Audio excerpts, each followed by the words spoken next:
real emergency the problem of cell phones in the classrooms. As the addiction has taken hold, it has spiked last year. So it's a problem that sort of gradually got worse, but it was a minor problem, and then last year it spiked. And now it's a really very serious problem.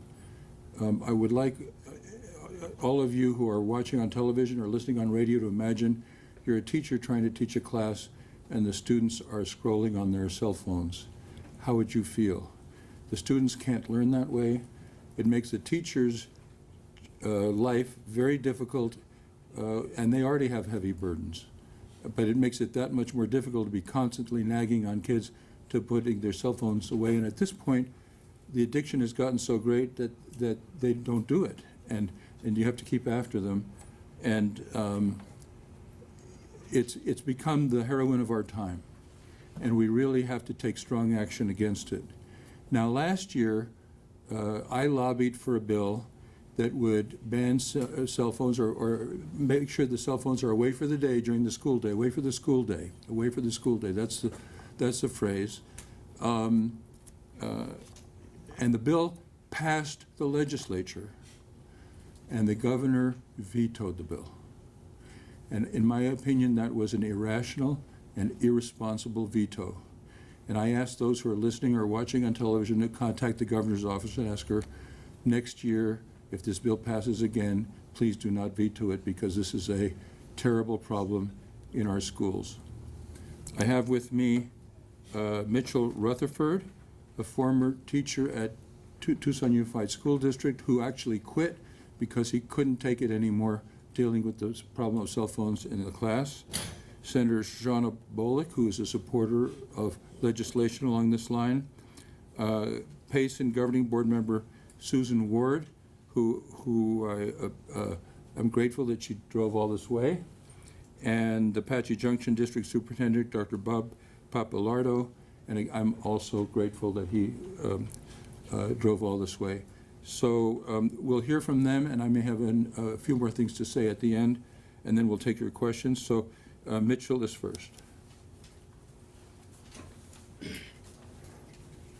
Good morning, everyone. I'm quite nervous, so see if I can pull this off. It's different than having a group of kids talking about cells and DNA, but I come to you today as an Arizona native, a humble public school teacher for the last 12 years, but mostly with a message of hope and compassion and an opportunity for freedom for our students. I saw my students grow so much in the last year as we battled cell phone addiction together, and ultimately I think we won. What legislation could do is help students and teachers win the fight for attention, at least in our classrooms. A classroom is a special place. Learning together face to face is the most ancient of activities for growth. Human beings have learned from stories and groups since before language. I've been a high school biology teacher for the last 11 years, so I can't help but teach a little bit about life. But what I realized over my career is that students need more than just lessons about DNA and cells. Every teacher realizes this and fills in the cracks. Many students need love, support, motivation, guidance, belonging. Most students need pencils, notebooks, textbooks, and now laptops and the internet. And those are all good tools. As teachers, we don't just teach our subjects. We teach study skills, organization, note-taking, and collaboration. Fortunately, I realized I liked teaching those subjects just as much as I liked teaching about protein synthesis and the Golgi apparatus. We learned in the pandemic that school in America serves a much greater function than just academics. True, students are here learning the hard skills of algebra, 5-paragraph essays, and the rise and fall of civilizations. But they are also here learning how to communicate, to be part of a community, and they are learning fundamentally who they are as citizens of that community and who they will be in the future. School is best when it allows kids to be kids, teachers to teach, and humans to be humans. We learn all of these things nearly automatically if you just put a small group of young people in a room together with a caring, passionate professional, free of distractions, like cell phones. Attention is fractured more and more as the years go on, and as someone with ADHD myself, I not only can see, but I feel these distractions maybe a little bit more than most. Also because I'm trying to captivate a room and call attention to what I'm trying to teach. I don't need to explain this. We all can kind of feel it ourselves. Standing in line, literally anywhere, with any moment to spare, thoughtlessly, subconsciously reaching into your pocket, checking your phone, winding up spending 10 to 100 minutes on it, and then coming out of the daze. It separates us from the real world, from the social connections we need to feel safe and happy. Apps intentionally are designed to be addicting. Apps like social media hijack the core of our brains and stimulate the dopamine system in a runaway positive feedback cycle. I taught this to my students to help them understand how to rewire their brains for positive change, and I'd like to say it worked. And while I love that, it's not exactly part of the biology curriculum, and it's certainly not in the purview of the math teacher trying to teach trigonometry or the English teacher making Shakespeare come to life. And although effective and rewarding for me, it was exhausting. Every single day to fight the good fight to help these kids learn about their world, their brains, how they pay attention, and dream about their futures, and make friends. So let me tell you my story. In September of last year, I started having anxiety attacks interspersed with depression that did get into the suicidal ideation realm. I came home most days and would collapse on the floor. My wife was my rock. Honestly, saved my life. By December, with the help of a lot of good conversations with my principal, we discovered that the landscape of cell phones had changed so drastically, almost suddenly. In January, I vowed to wage war against cell phone addiction. I decided at that point that I could not continue as a teacher for my mental health and the benefit of my family, but I was going to finish out my contract and finish out the year and help my students in the best way that I knew how. In May, my students and I did the famous phone detox challenge, and that is the fight, I promise you, we won. When smartphones started making their way into schools years ago, we were all trying to find the balance between using them as tools and managing them as distractions. Every teacher had a different policy and that they were all comfortable with, and it honestly wasn't that big of a deal, but it very slowly has become more and more of a deal. With the pandemic, which I'm sure you remember, it changed our world drastically and suddenly. School became isolated and purely academic. And when we came back from a year of teaching online, kids were feral. It was quite interesting. We had to re-socialize as a society, and with the pubescent teenagers, it was a riot in all senses of the word. Kind of fun, definitely crazy all the time. But at that time, everyone was so starved and so hungry for human connection, phones didn't really stand in the way that much. That's why I say in 2023, things took a really sharp turn for me. I know every school and every child has like a different timeline as to when we realize that phones are a problem as a distraction or social media is a problem emotionally for the development of students. But the U.S. Surgeon General came out in the middle of 2023 to talk about the loneliness epidemic and the dangers of cell phones on the developing minds of our youth.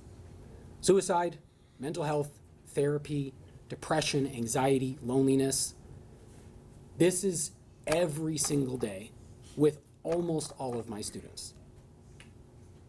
And these are things we all see and we all experience at all ages. But I saw it increase so sharply in the last 3 years, and especially in the last year. What didn't become clear until very recently is how much of this is caused or exacerbated directly from cell phones, but now we have the research. There are fantastic studies, a book from Jonathan Haidt called The Anxious Generation that I actually showed to my students. And I'll tell you, they sit there and they watch someone talk about the dangers of cell phones, and they're like, oh wow, yeah, that's right. I feel that. I feel disconnected from people. I know it's hard to make friends. I am lonely, and I spend sometimes 16 hours a day on my phone. 4 of those hours maybe on TikTok. Part of that phone detox challenge, the students would show me their screen time we would look at their top apps. Anywhere from 1 to 4 hours on TikTok every single day. Anywhere from 1 to 4 hours on Instagram. Sometimes talking to people, direct messaging, sometimes just scrolling. But if you're talking to someone on your phone, you're not talking to them face to face. There is something so crucial to the development, to the basic human needs of all of us, but especially kids, that you get face to face that you just don't get on a phone. And they started to realize that. That's what we did in the Phone Detox Challenge. And I had kids dropping their screen times over 50%. That's hard. You try and do that for the next week. It's very, very hard. But they can do it with help. They have to understand it's not their fault. And that's what I would say to them over and over and over. It's not your fault. I'm here to help. These are some things that we can do. But again, I was supposed to be teaching biology. And I like to sneak that stuff in because I care so much. But if we can help them with some legislation, some top-down rule that tells that gives some muscle to all of our teachers and all of our administrators and support staff so that they can say, listen, this is just a policy. You're not allowed to have your phone here. I'm telling you, so many things will flow from that. Over half of my students have headphones in at all times. You want me to finish up? Yeah, I'll wrap it up. Sorry. That's me. I'm a teacher. You know, I have to explain myself fully and fully. But change is not easy. But the emotional academic toll of cell phones are taking on our kids warrants a drastic and sudden response. This is one of the simplest ways that we can help our schools, students, teachers, and the Arizona economy to flourish. So let's do it. Let's help them. Thank you.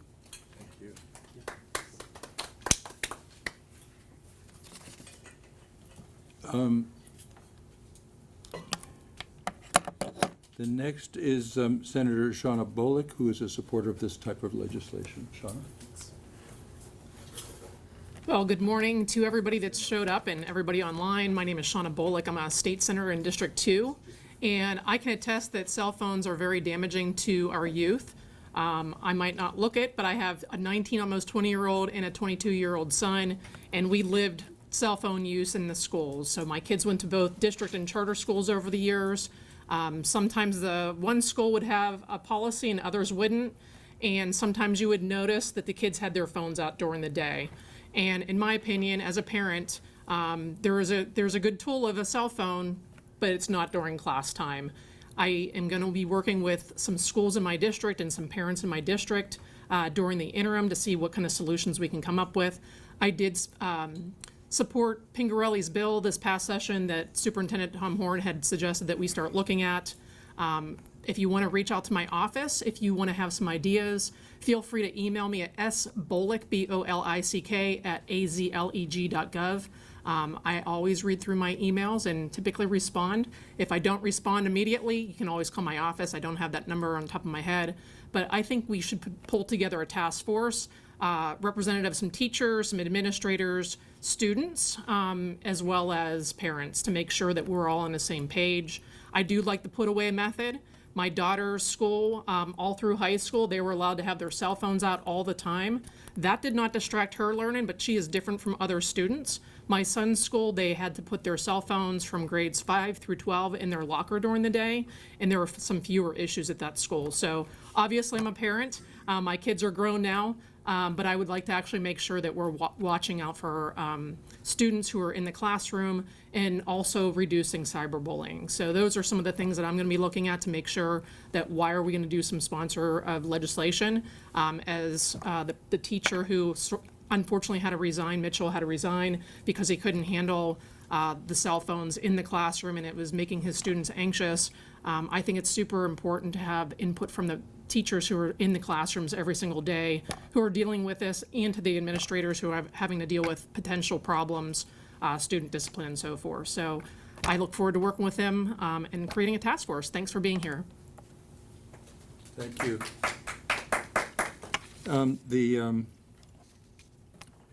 Listening to Mitchell reminded me that in May of 2023, the Surgeon General came out with a report that said that social media was causing a loneliness epidemic, which was affecting students' mental health. And when it affects their mental health, it affects their ability to learn. And then in June of '24, this year, the Surgeon General suggested that parents put a limit on cell phone use and that social media contain a warning just as cigarettes do.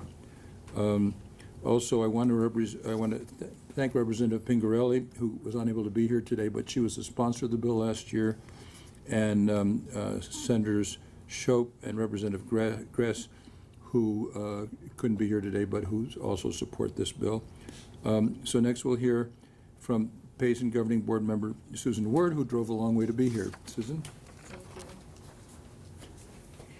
Good morning. My name is Susan Ward, and I am a member of the Payson Unified School District Governing Board. Academic achievement, of course, is a top priority as a governing board member. There's mounting evidence that cell phones in the classroom are a great distraction and affecting student achievement. I'm in support of developing policies that best support our students' academics as well as mental health. Cell phones in classrooms are also a tremendous distraction. We hear reports from teachers all the time of students being distracted and not paying attention. We had a teacher up in Payson who decided to do a little experiment of her own. When she came into class, she cleared out a whiteboard and she asked the students at the beginning of class, each time that you are distracted or are thinking about your cell phone or getting back on your cell phone, I'd like you to come up to the front of the classroom, make a tally on the board. Amazingly, by the end of class, the entire board was covered with tallies. So this is a problem that the students and the teachers are facing, and I think that with education, working together, a task force, we can come up with sensible policy that will best benefit our students. Thank you. I think that illustrates why the cell phone needs to be away for the day and not just put away during the class period, because they're thinking about it, how many minutes to go before they can look at their cell phone. And so the cell phones need to be away for the day. Finally, before we take questions, Apache Junction District Superintendent Dr. Bob Papalardo, who again came a long way, and we're grateful for that. Good morning. I'm the proud superintendent of Apache Junction Unified School District. I've talked to many of you over the last few months since our governing board decided to restrict cell phone usage in classrooms. The first question I get is, why did you do it? Well, I'm a superintendent that visits classrooms regularly with my principals. We walk the halls, we walk the classrooms, we walk the cafeteria. So during learning time, we expect that kids, like Mitchell said, are interacting either with other students or their teacher. Instead, they're watching Netflix, Prime, or TikTok. Okay, there's no way that learning is happening. If we're serious about student achievement, it's our job to help them limit that distraction. Okay, so that's why we did it. Okay, so the second part of this is, so as I'm thinking about that with my principals and my administrative team, we looked at the research. So once a kid is in the classroom, and as the governing board member from Payson says, they're on their phone to look at TikTok or some other social media thing, it's now 23 minutes before their brain is re-engaged with the curriculum. And that study is from New Zealand. You guys can look it up. Okay, because over the pond, on the other side of the world, they've already found what the problem is and are looking for ways to solve it. So my solve was, okay, governing board, we need to help our teachers be able to enforce something, okay? And we know that teachers will, if they have the teeth behind them to say, it's not my fault, like Mitchell said, this is policy. And so I have a student advisory council for the superintendent. I met with them less than 24 hours ago. And my first question to them was, how's school going this year? They said, it's amazing. There's a lot more respect in the classroom for our teachers. We are now connecting with our teachers. And I said, what do you attribute that to that? Says, well, we're not fighting about cell phones or other devices in class. Kids know it's going to be taken, and there's no ifs, ands, or buts about it. When we give people the tools to be successful, they can. when we build connections with kids, they then have respect for their teachers, and they don't fight about it anymore. We're not in that battle right now. We're 5 weeks of school. We've had one parent complaint at the junior high, 0 at the high school, and 0 at the district office. And that's an attribute to our community and our staff and our students. So, as the senator said, a task force would be wonderful to get everybody's input on what works for their community and how to do what's right for their kids. So thank you very much. I want to mention just one other thing, and then we'll take the questions. Sometimes we get parents saying they think for safety's sake they want their kids to have the cell phones. And actually, it's the opposite is the case. If there's a emergency at school, you don't want students on their cell phones. You want them listening to instructions. And if they're all on their cell phones, it could interfere with the broadband that are needed for emergency communications. If it's a problem at home, the schools need to have a line where the parents can call in. They can go get the student out of class, and the student can talk to their parents. Then that's the way we always used to do it, and it works just fine. We're delighted to take your questions. Okay, Superintendent? Yes. Horne? Hi, Brenda with 12 News here. Yes. Of course. Obviously, we were just talking about the addictive behavior of cell phone usage, and then you talked about, parents concerned for safety. The reason these kids have cell phones is because the parents are buying the cell phones for their kids. And touching on that again, what you just mentioned, people are concerned about their child's safety with things happening like what happened in Uvalde, right? Like, some parents are really not going to understand, and the reason that they get cell phones for their children is so they could stay in contact with them in the event that something like that happens, which you kind of somewhat addressed, but I still think that parents are still going to have questions regarding that. Well, that's why we're doing this. We need to convey to parents that from a safety standpoint, students should not have their cell phones. And in fact, the protocol is if there's a lockdown at school, collect all the cell phones. First thing you do if there's a lockdown at school. You mentioned that students have cell phones because their parents bought it for them. Parents don't have the kind of power we think, and I know this from having raised 4 kids who went to our public school system and now are very successful adults. And they were in school in elementary school, I think, when the video games first started. And I thought, this is not a good thing, and I didn't want to have video games at home. But then my son comes and complains that at his friend's house, they have the video games, and he doesn't get a fair share. So if other parents are doing it, there's tremendous pressure on you to do it. And so there are times where I think the legislature and the governor have to take responsibility and put an end to this terrible problem. But what about the individual schools or the individual classrooms? Why does it have to be kind of like a statewide thing? Don't schools already kind of look into those types of issues and situations they're having at their schools? No teacher should be expected to have to teach a class where the students are scrolling on their cell phones. If you leave it up to the districts, a lot of teachers are going to have to do that. Their burdens are great enough. Their students need to learn and not be on their social media. And this has to be a statewide rule, because we should not expect this of any single teacher, to have to teach a class when the kids are scrolling on their cell phones.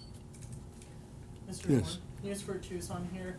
Like you mentioned, you endorsed a bill similar to this one last legislative session, Yeah. but it got vetoed by Governor Hobbs. Yeah.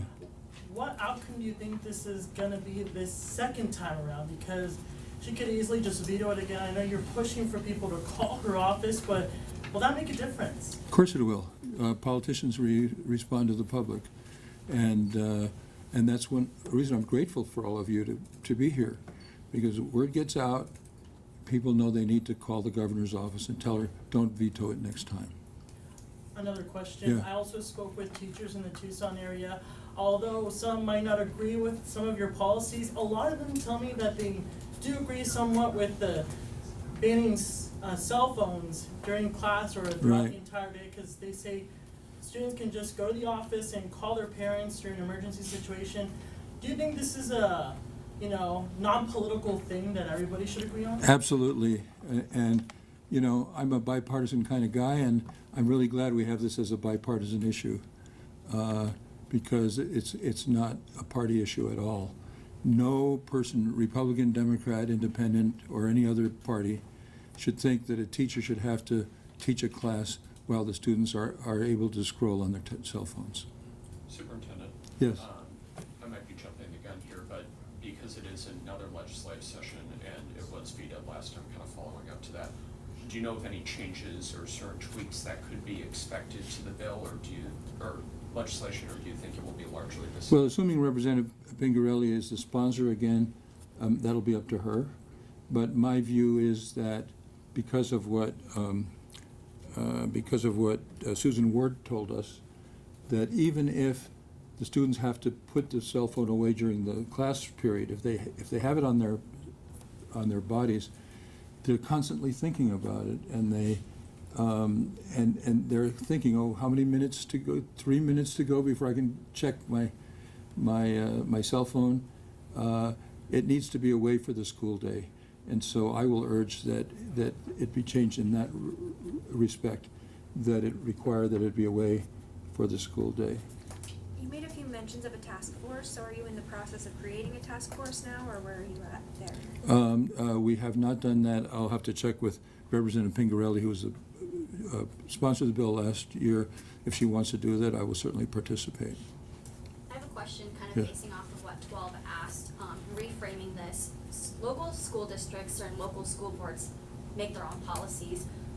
Why make this a blanket statewide ban instead of encouraging school boards to do this instead? Well, obviously, we do encourage school boards to do it, but if it's not a statewide away for the school day policy, then some teachers will be required to teach classes while the kids are scrolling on their cell phones, and no teacher should be required to do that. Their burdens are already big enough. What's your vision for how this could be enforced at the school level, especially if the legislation directs schools to prohibit cell phone use throughout the entire day, including lunch and passing? Yeah, if you take the cell phone away, if they break the rule, that has a wonderful effect.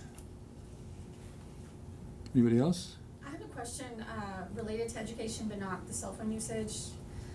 Can you describe your department's latest efforts to ensure vendors and parents are not committing fraud through the ESA program? And have you sent recommendations for new investigations of alleged fraud to the Attorney General's office in recent months? We have, and when I took office, we started off, I hired an auditor, which had never been true before, to oversee this to prevent fraud. And I'm a former Attorney General. We're determined to eliminate fraud from ESAs, and we have sent a number of cases to the Attorney General's office. Okay, and one more question. Yeah. Also on the issue of ESAs, we're beginning the third year of universal ESAs, and the legislature has yet to pass any law that's meant to determine how well ESA recipients are learning. How will you be able to determine if universal ESAs are leading to better academic outcomes for students? Well, with ESAs, the parent can choose a private school if they want, and we've never required that of private schools. Most private schools do test the kids, but the state has never gotten involved in private schools. That's probably a constitutional issue. But I do want to say one thing that we've learned, because we're constantly accused that ESAs are causing the deficit in the budget. And I've said for a long time that those calculations are incorrect, because they're not accounting for the fact that we may give $7,400 to a family for an ESA, but if they were in the public school, they'd cost the state $13,000. And now we have proof of it in that the budget year is over, and all education, public and ESA, are $5 million below what the budget was set at. So education, no part of education can be contributing to the deficit. The main cause of the deficit was that they overestimated what the revenues would be. The legislation that was vetoed by Hobbs this past session also included a requirement for schools to prohibit access to social media on district internet. Is that something that you would plan to engage in pushing for as I wasn't familiar with that part. My thing was get the cell phones out. Yes. Hi, Val, KT. Is there any potential difference in need for a cell phone for a student versus like a high school student, maybe versus an elementary school student? Absolutely not. No teacher at any level should have to teach a class where the kids are scrolling on their cell phones. Now, I wonder if any of my colleagues would like to comment on any of the questions? I have one, just, are Yes. there any other states that have this type of a ban that you know of? I believe that's true, yes. New York and California, please. Can you just say it so we? Yeah, New York and California have bans. So it would be a ban, not necessarily a recommendation, like in order to receive some type of funding, right? It would just be like straight up, no cell phones whatsoever, not like giving the option to where if you don't do it, you don't receive a certain type. No, absolute ban, or what do we call it, away for the day, away for the school day. No cell phones when you're supposed to be in class learning. Yes. Some school districts that I've spoken to will purchase cell phone models in certain classrooms. Do you imagine any sort of funding attached to this legislation? Do you feel like that would be required for this to be effective? A little louder, please. Sure. Some school districts will purchase cell phone lockers for students to put their phones away throughout the day. Do you envision any sort of funding attached to this legislation? Do you think that would be necessary for it to be effective? That's the sort of thing the districts handle. If there aren't any further questions, I think we're, one more? I have a question for Mitchell. What are you doing now that you left public Mitchell, can you come to the podium so she can hear you?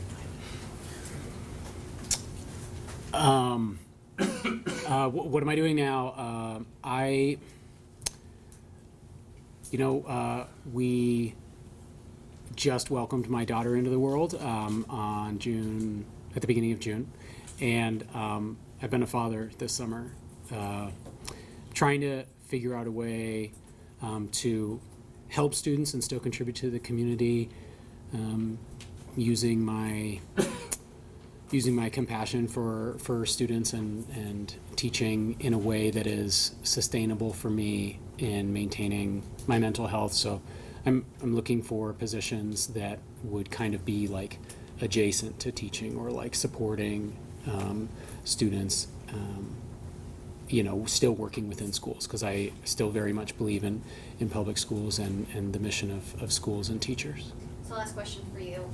Did you leave the profession solely based on the cell phone issue, or there were other factors involved as well? I can't say it was 100% cell phones, but when I first started struggling and realizing that like I had to leave, like something had to change, I then through many conversations with all the people in my life that I love, and especially my wonderful principal and my colleagues there, it dawned on me. I remember exactly where I was in the conversation I was having with him, and I was like, oh my gosh, it's cell phones. Like that's what's making my kids seem so apathetic, so disengaged, so lonely, and have so many mental health issues themselves. It's like, that's it. And then it was very nice, because then it's like I could just blame this thing. It's not the kid's fault. It's like I understand what the problem is, and although it's a monumental task to manage, it's like that's the thing. And did you see a correlation between, their usage and their grades or anything like that? Did you have something to kind of like, show that, yeah, this was an issue? Had this been an issue for a number of years, or was it after like COVID, or like, Yeah, changed really fast, is from what I saw. Like there definitely was a correlation that it's not to say that some of my students who were crushing it academically were had their screen time up to 8, 9, 10 hours a day. But in general, I didn't actually plot the points, but we were looking at screen time and trying to see it. And yeah, if a kid doesn't want to be successful, or I shouldn't say they don't want to be successful. If a student is struggling to be successful in class, it's so easy to just look at your phone. If you struggle with a subject, if you are having a hard time making friends, any of that, it's so easy to just have this quick opt-out, and so they would spend so much time. And I'll tell you, it's not just me. Every single student would tell me, they were like, wow, I spend way too much time on my phone. Oh my gosh, I don't really like this. I want to make friends. I want to figure out how to make friends. I'm struggling in school. I'm struggling with my mental health. All you got to do is like spend a little bit of time to tell them like, listen, it's your cell phone. It's not you. And then all of a sudden, like they get it and they want to work towards like, towards managing it. But the problem is then it's just like, okay, we're dealing with the most addictive device in the history of human civilization. So like, we need to help them all we can. Okay, and one more question. What would you say to parents out there as an educator? You know, like I mentioned, these kids, they get cell phones from their parents. Is there any message out there that any of you or you have for parents out there? Because parents are an integral part of this. Yeah, I'd agree with Tom here that it's, I mean, when all the kids have it, and then your kid comes home and says, I want to download this app. All my kids are on TikTok. All my kids are communicating on Instagram. All my kids have a smartphone. All my kids have this phone. That is just, that's in the same way that it's not right to ask a teacher to be cell phone police. It's so hard to ask a parent to be the person that says, no, you can't have a cell phone, and tomorrow you can't have a cell phone, and the day after that you can't have a cell phone, and they're gonna, you know, feel like they're disconnected from their friends or feel like they just like don't have the thing. I mean, that is just, that's got to be so hard as a parent. And so that's why I feel like we could just have a simple thing, right? It's like there's so many things that we don't allow kids to do in school because it impacts their learning and their social development. And this is just the most recent one and the biggest one. Brian, 13 News. I have a question for the teacher. Do you have any concerns about students' ability to communicate with their parents in the event of an emergency? That's such a sensitive issue, and it's so difficult. That is, I mean, honestly, that's just not my department. Yeah, let me help. It's tough. If the emergency's at home, parents call the school, somebody goes and get the student out of the classroom. That's the way we would have always done it. If the emergency's at school, having them on their cell phones is the worst thing that can happen. They need to be listening to the instructions and not tying up the broadband. And that's why the protocol is, if there's a school lockdown, the cell phones are taken away. So from a safety standpoint, from an emergency standpoint, the cell phones are a big barrier. And we need to understand that, because too many people have a misconception that it increases safety to be able to communicate on the cell phone when the kid should be learning. It doesn't. It causes problems. If there's a family emergency at home, they call the school gets the student out of class, and they can talk to them that way.